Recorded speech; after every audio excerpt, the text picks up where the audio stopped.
श्री महावीराय नमः। जय आत्म, जय आनंद, जय देवेंद्र, जय शिव। जय शशिकांता, जय सरिता, जय अजय, जय मंजुला। उपाध्याय भगवै श्री जितेंद्र गुरुवे नमः। गुरु कृपा से गुरु चरणों में रहकर ये तुच्छ बुद्धि जो भी स्वीकार कर पाई, कुछ आपके समक्ष रखने का प्रयास करूं। श्रमण भगवान महावीर स्वामी की पावन पवित्र आनंददायिनी कल्याणकारिणी वाणी आप श्रवण कर रहे हैं आर्य श्री धन्ना कुमार जी के परम पावन जीवन चारित्र के माध्यम से। आपने सुना माँ की बात सुनकर शालिभद्र जी को वैराग्य उत्पन्न हो गया और पत्नी की बात सुनकर धन्ना कुमार जी वैराग्य को प्राप्त हुए और धन्ना कुमार की बातों को सुनकर उनकी 8 पत्नियां दीक्षा लेने को तैयार। धन्ना कुमार मन में विचार करते हैं, नगर में भगवान महावीर स्वामी का पदार्पण हो तो मैं उनके चरणों में दीक्षा ग्रहण करूं। और कहते हैं यादृशी भावना यस्य सिद्धिर्भवति तादृशी। जैसी जिसकी भावना होती है वैसी सिद्धि अवश्य प्राप्त। भगवान श्री महावीर स्वामी जी का राजगृही नगरी के बाहर गुणशील उद्यान में पदार्पण हुआ। समोसरण लगा।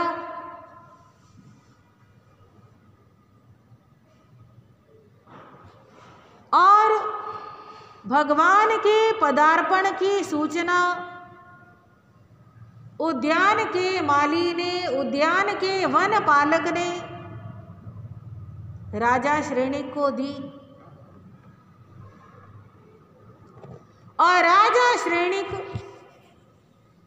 जो भगवान महावीर स्वामी का परम भक्त था, इंतजार करता था कि कब भगवान पधारे, कब मैं उनके दर्शन करूं, कब मैं उनकी वाणी सुनूं। जैसे ही वनपाल ने प्रभु के पदार्पण की सूचना दी, इस खुशखबरी को पाकर, इस शुभ समाचार को पाकर राजा इतना प्रसन्न हुआ, उसे सोने की जीभ प्रदान की। यानी जीभ के आकृति का स्वर्ण प्रदान। यानी तूने सोने से भी ज्यादा कीमती वचन मेरे को कहे।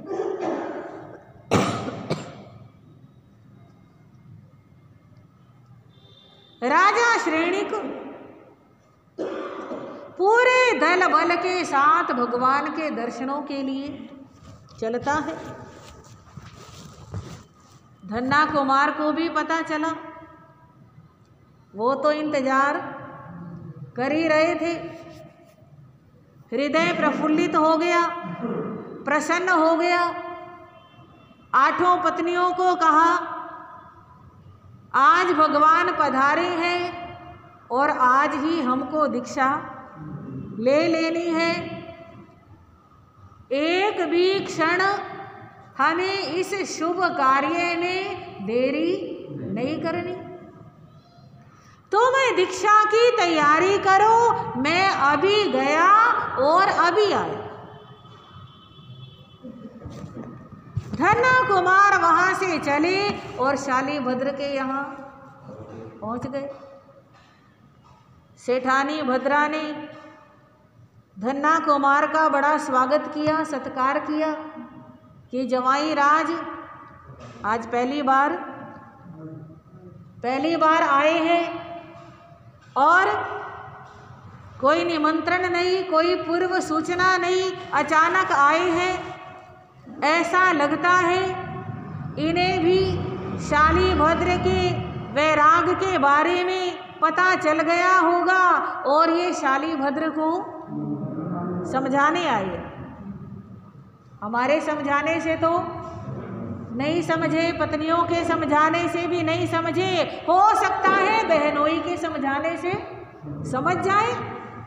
सेठानी भद्रा तो बड़ी खुश है कि हे भगवान, हमारा नहीं माना, धन्ना का ही मान लेना ताकि हमारा काम। ये तो पता ही नहीं कि वो क्या कहने आए। धन्ना शालीभद्र के पास पहुंचा। शालीभद्र ने भी खड़े होकर के स्वागत किया, सत्कार किया और कहा आओ विराजो, बैठो। धन्ना कहने लगा शालीभद्र, मैं बैठने नहीं आया, मैं तो तुम्हें उठाने आया, मैं तो तुम्हें उठाने आया हूं। अगर तुम्हें त्याग करना ही है तो एक झटके में त्याग क्यों नहीं करते? क्यों इतना समय नष्ट करते हो?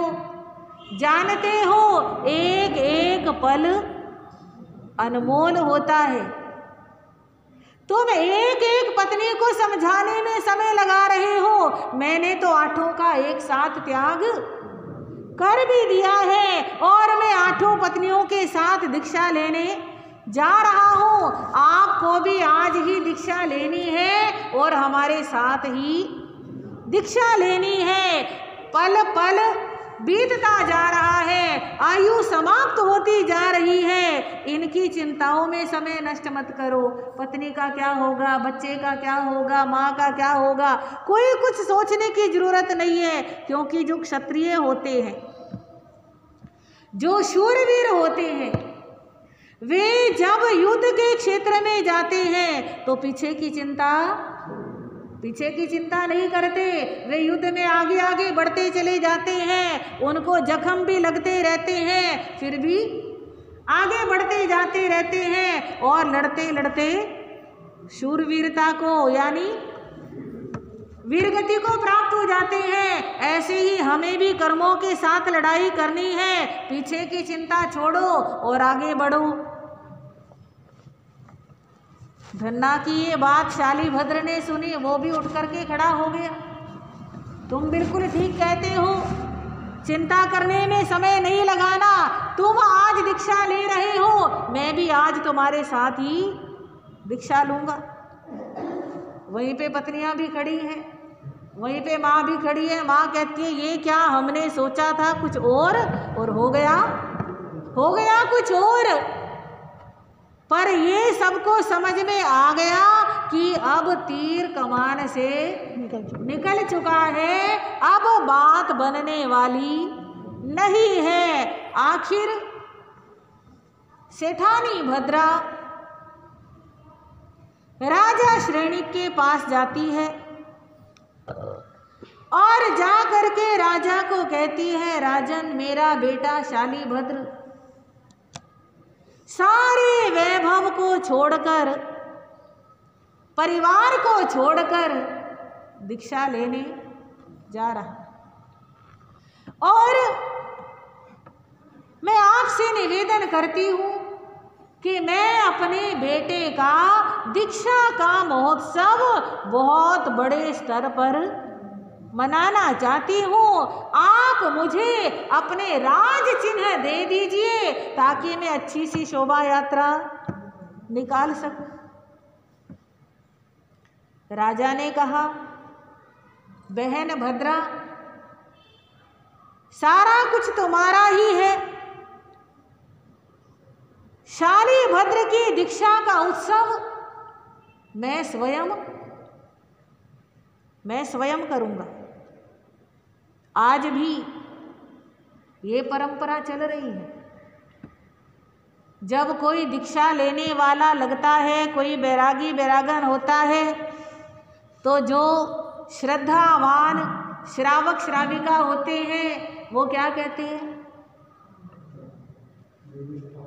कि दीक्षा का सारा खर्च, सारा बोझ, सारी जिम्मेदारी हम उठाएंगे, आप दीक्षा लो।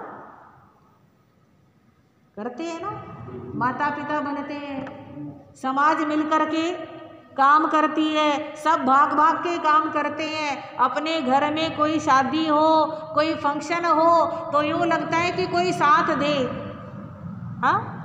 और जब दीक्षा होती है तो सब सोचते हैं कि मैं साथ दूं, सब आगे आगे बढ़ के ये जिम्मेदारी मेरी, ये जिम्मेदारी मेरी, ये काम मैं करूँगा, इतना खर्चा मैं करूँगा, सब आ जाते हैं। तो राजा श्रेणिक भी कहने लगा, आप बिल्कुल चिंता मत करो, पूरे नगर में भव्य शोभा यात्रा निकलेगी। और राजा श्रेणिक खुद शालीभद्र के पास आता है, आकर के कहने लगा, शालीभद्र तुम दीक्षा क्यों ले रहे हो? तुम जानते हो तुम दीक्षा लोगे और तुम्हारा वंश समाप्त हो जाएगा, क्योंकि आगे तो संतान है ही नहीं। अपने कुल को नष्ट करने पे क्यों तुले हो? तुम दीक्षा मत लो। परीक्षा भी तो होती है ना, कितना मन पक्का है, कितनी मन में इच्छा है। राजा श्रेणिक कहता है, मैं जिम्मेदारी लेता हूँ, मेरी छत्र छाया में तुम्हें कभी कोई कष्ट नहीं होगा, इसलिए घर में रहो, अपनी पत्नियों की तरफ देखो, माँ की तरफ देखो। शालीभद्र कहने लगा,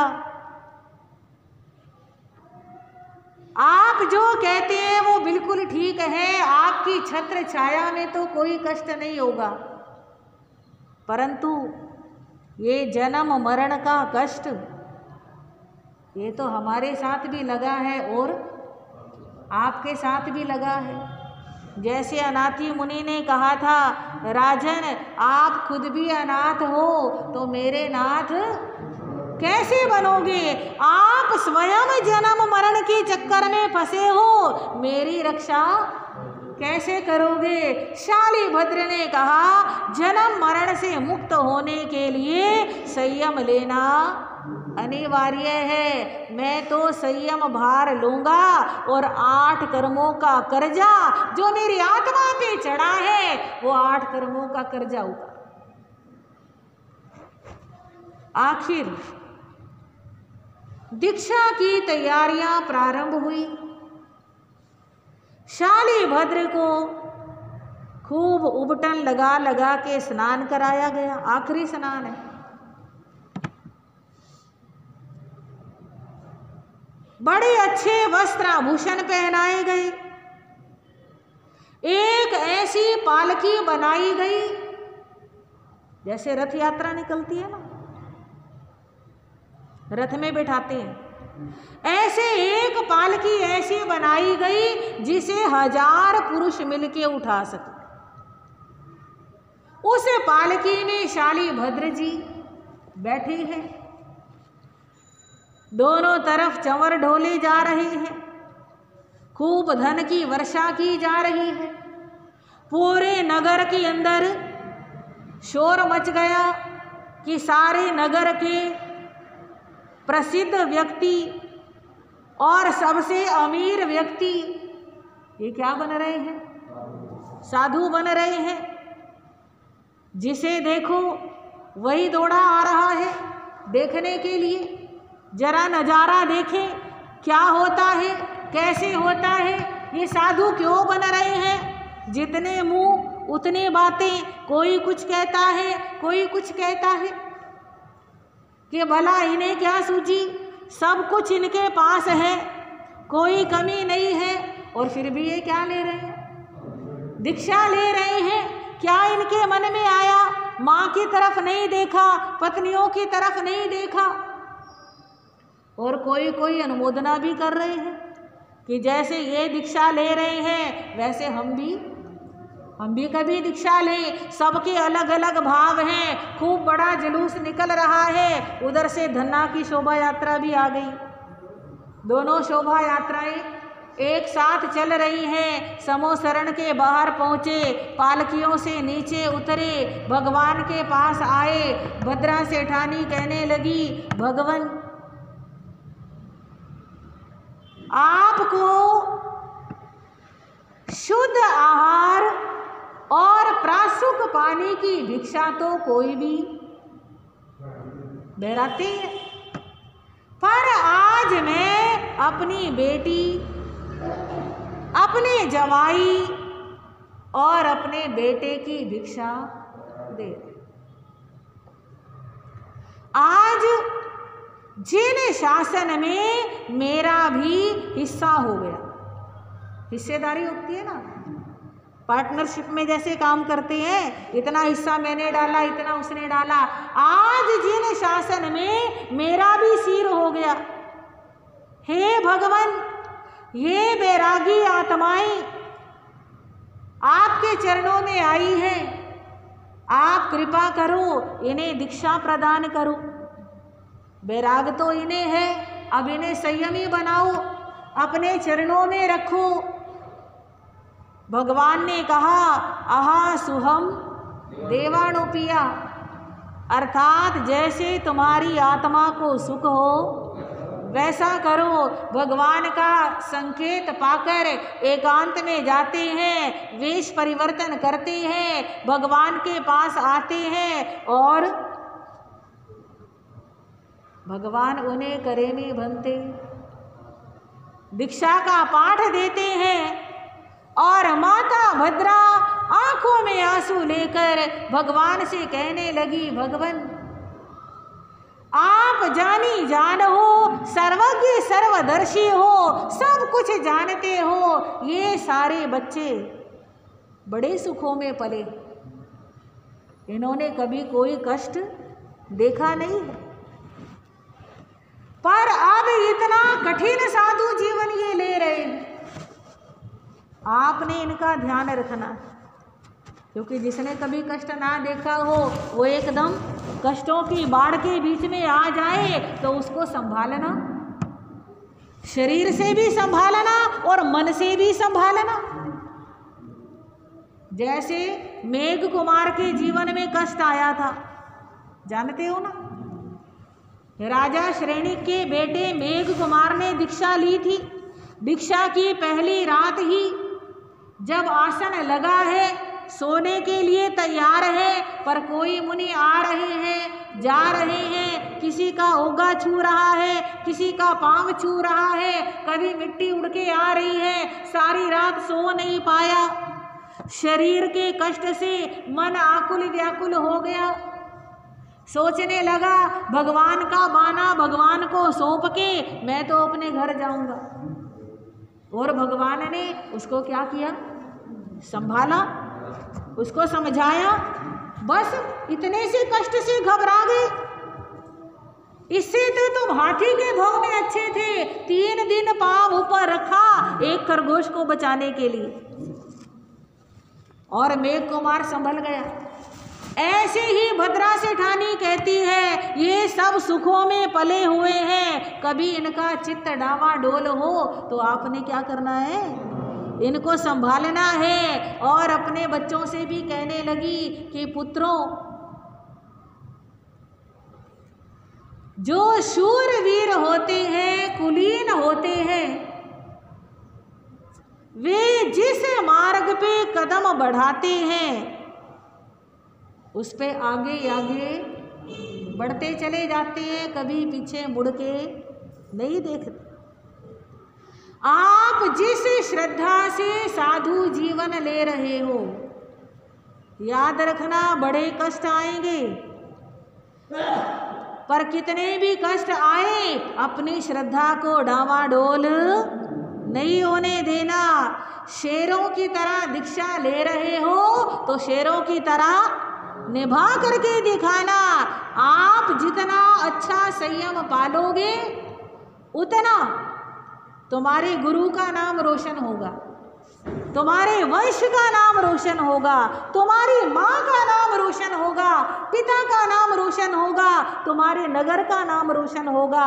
ध्यान रखना, अपना चित्त कभी धर्म और संयम से हटाने का भाव मत रखना।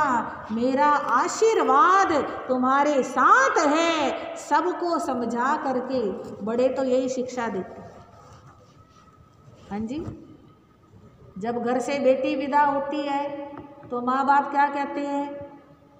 जिस घर में जा रही है वहाँ बस के दिखाना है। ऐसे ही जब कोई दीक्षा लेता है तो माँ बाप क्या कहते हैं? दीक्षा ले रहे हो तो निभा के दिखानी है। माँ ने शिक्षा दी, आशीर्वाद दिए और भद्रा सेठानी 32 बहुओं के साथ वापस चली जाती है। राजा श्रेणिक भी और सारी जनता अपने अपने घरों में चली जाती है। भगवान वहाँ से विहार करते हैं और भगवान के साथ साथ धन्ना अणगार, शालीभद्र अणगार और वे 8 साध्वियाँ चंदन बालाजी के साथ इस प्रकार विचरण चल रहा है। साधना बढ़ रही है। आगे क्या घटना घटेगी आप आएंगे, सुनेंगे, आपको पता चलेगा। इन्हीं शब्दों के साथ ओम।